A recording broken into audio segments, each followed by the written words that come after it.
আপনারা যারা বালুর ট্রাক সরাতে পারেন নাই, যারা জুলাই আন্দোলনে ভারতে বসেছিলেন, তাকে চরমোনাই বুলেটের সামনে দাঁড়িয়ে কাপড়ে কাপড় মাথায় নিয়ে রাজপথে সংগ্রাম করে 5 আগস্ট সৃষ্টি করেছেন, তাকে চরমোনাই অবদানে বাংলাদেশ দ্বিতীয়বার স্বাধীন হয়েছে। কথা বলতে হলে হিসাব করে কথা বলবেন। সাইকে চরমোনাই ইসলামী আন্দোলন বাংলাদেশ এই 5 আগস্ট আন্দোলন ভূমিকা না রাখত, কোন রাজনৈতিক দল সেদিন ব্যানার নিয়ে রাজনৈতিক নেতারা ময়দানে অবতীর্ণ হতে পারে নাই। একমাত্র সাইকে চরমোনাই ইসলামী আন্দোলন বাংলাদেশ রাজপথে রাজনৈতিক ব্যানার নিয়ে রাজপথে নেমেছিল এবং এই দেশকে স্বাধীন করেছে, উন্মুক্ত করেছে। তারপরে বাংলাদেশে এসে নতুন নতুন করে আপনারা ফেতনা সৃষ্টি করছেন। আপনাদের কৃতজ্ঞতা হওয়ার কথা ছিল যারা দীর্ঘ সময় পর্যন্ত আন্দোলন করতে পারেননি, সংগ্রাম করতে পারেননি, দেশে আসতে পারেননি। আজকে যার অবদানে আপনারা দেশে আসলেন তাকে নিয়ে আজকে কটূক্তি করছেন। আপনাদেরকে সাবধান করে বলতে চাই, পীর সাহেব চরমোনাই, সাহেবে চরমোনাই চাঁদাবাজি করে, টেন্ডারবাজি করে দল পরিচালনা করে না। আপনারা চাঁদাবাজি করেন, টেন্ডারবাজি করেন, সন্ত্রাসী করেন, মনোনয়ন বাণিজ্য করেন। আপনাদের সাথে আমাদের সাহেবদেরকে মিলানোর চেষ্টা করবেন না।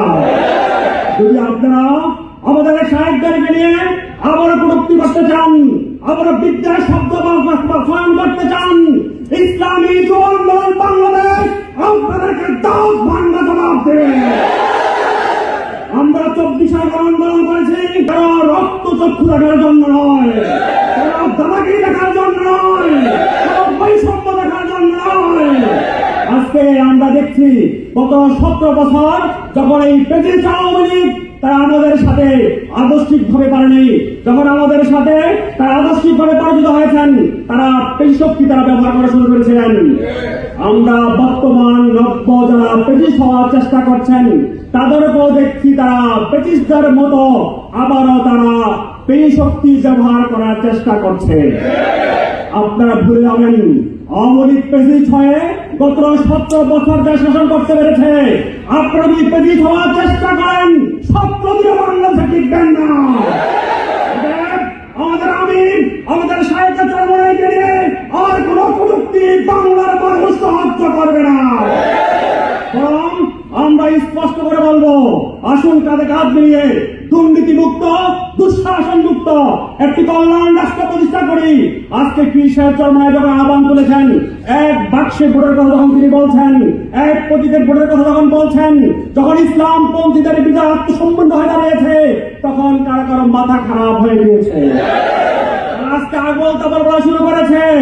এই 24 আন্দোলনের মধ্য দিয়ে ইসলাম পন্থার বিজয়ের সূচনা শুরু হয়েছে।